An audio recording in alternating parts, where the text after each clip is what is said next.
करते हैं, मौत का कफन बांध के खड़ा हुआ व्यक्ति, उस व्यक्ति को जब आप डराने की कोशिश करते हैं तो डर खुद डर जाता है। अब जब तक पप्पू जी जेल में है, खेल तो होगा और अस्पतालों का निरीक्षण भी होगा।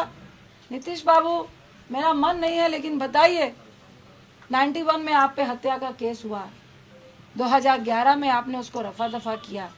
मैं तो आपसे ये पूछना चाहती हूँ कि आपको आखिर हो क्या गया है, इतने अपंग क्यों हो चुके हैं आप? ऐसी कौन सी चीजें हैं जिसके दबाव में आप वो सब कुछ कर रहे हैं जो बिहार को गवारा नहीं है? क्या बालिका गृह कांड है? क्या आपकी बहुत सारी फाइलें हैं?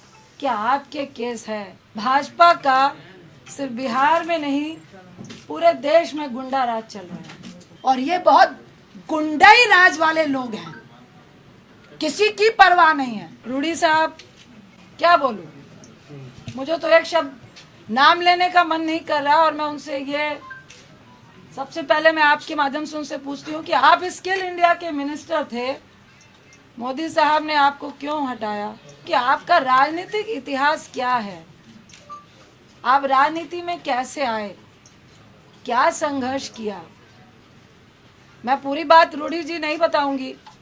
आप पायलट थे, आप कैसे क्या किए, किनको नौकरियां दिलाइयां, किसके आशीर्वाद से आप राजनीति में आए, कैसे मंत्री बने, और आपके घर में उत्तराखंड में फार्म हाउस से लेकर, बिहार से लेकर, दिल्ली से लेकर कहाँ पे आप पप्पू जी को जेल में बंद कर देंगे तो क्या लोगों को मरने देंगे? आपकी ये मंशा है कि लोग मरे और हम तमाशा देखें? गोल्फ के मैदान में गोल्फ खेलते हुए कि भाई स्थिति बहुत पैनिक है, मुझे तो बहुत डर लग रहा है, आई एम वेरी सेफ कहने में बहुत मजा आता है। मोदी साहब, आप भी आइए, जो सेंट्रल में चुप्पी साध के बैठे हैं, आप राजनीति खेल रहे हैं, आप लॉबी खेल रहे हैं। देखिए, मुझे लॉबी खेलने का कोई शौक नहीं है, ना इस वक्त राजनीति खेलने का शौक है, और ना ही जो खेलेगा उसको खेलते देते रहने का, देखने का शौक है।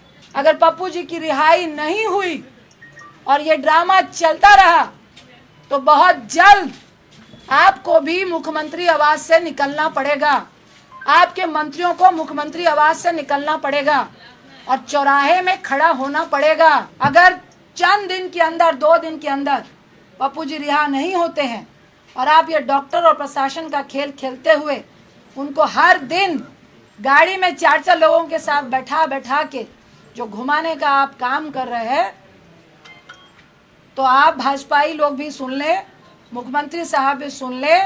रूडी साहब, मैं अनशन में बैठूंगी जब तक आपको जेल के अंदर नहीं कर दिया जाएगा। ये खेला खेलना, आप मुंह मत खुलवाइए।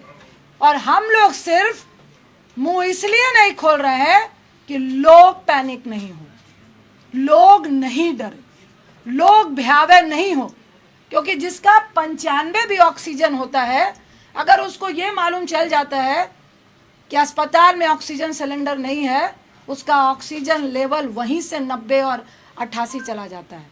इस दर्द के कारण आपकी बातों को नहीं बोल रहे हैं, इस दर्द के कारण आपसे हम लोग बात नहीं करना चाह रहे थे। लेकिन आज जिस तरह की स्थिति आपने पैदा की है, तो नीतीश बाबू, आपको भी जवाब देना पड़ेगा, रूडी जी, आपको भी जवाब देना पड़ेगा।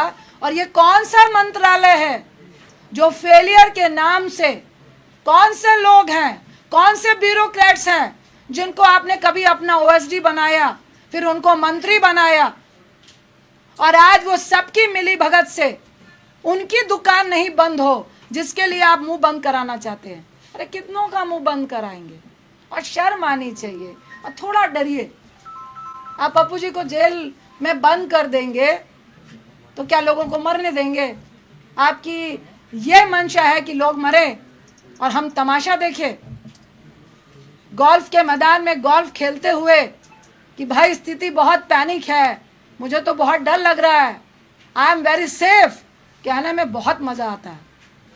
मोदी साहब, आप भी आइए, जो सेंट्रल में चुप्पी साध के बैठे हैं, ये आपके ही क्रियाकलापों का प्रेरणा है जो आज आपके लोग कर रहे हैं। पहले जब सेकेंड लहर आई, दूसरी लहर आई, तो आप सत्ता के जुनून में, जीतने के जुनून में इतने पागल थे कि हमारे देश में ये जो महामारी की आपदा है, ये प्राकृतिक आपदा से ज्यादा WHO और पूरे वर्ल्ड के कंट्री का ये कहना है कि 90% हमारे देश की जो आपदा है वो मैन मेड है। आपके प्रधानमंत्री, आपकी सत्ताधारियों ने इसको जबरदस्ती फैलाने का काम किया है, लोगों को मारने का काम किया है। और आपको शर्म नहीं आ रही कि उस बीच में अगर कुछ लोग अपनी जान की परवाह किए बगैर आपकी मदद करना चाहते हैं तो आप जेल खेल रहे हैं, आप राजनीति खेल रहे हैं, आप लॉबी खेल रहे हैं। देखिए, मुझे लॉबी खेलने का कोई शौक नहीं है, ना इस वक्त राजनीति खेलने का शौक है, और ना ही जो खेलेगा उसको खेलते देते रहने का, देखने का शौक।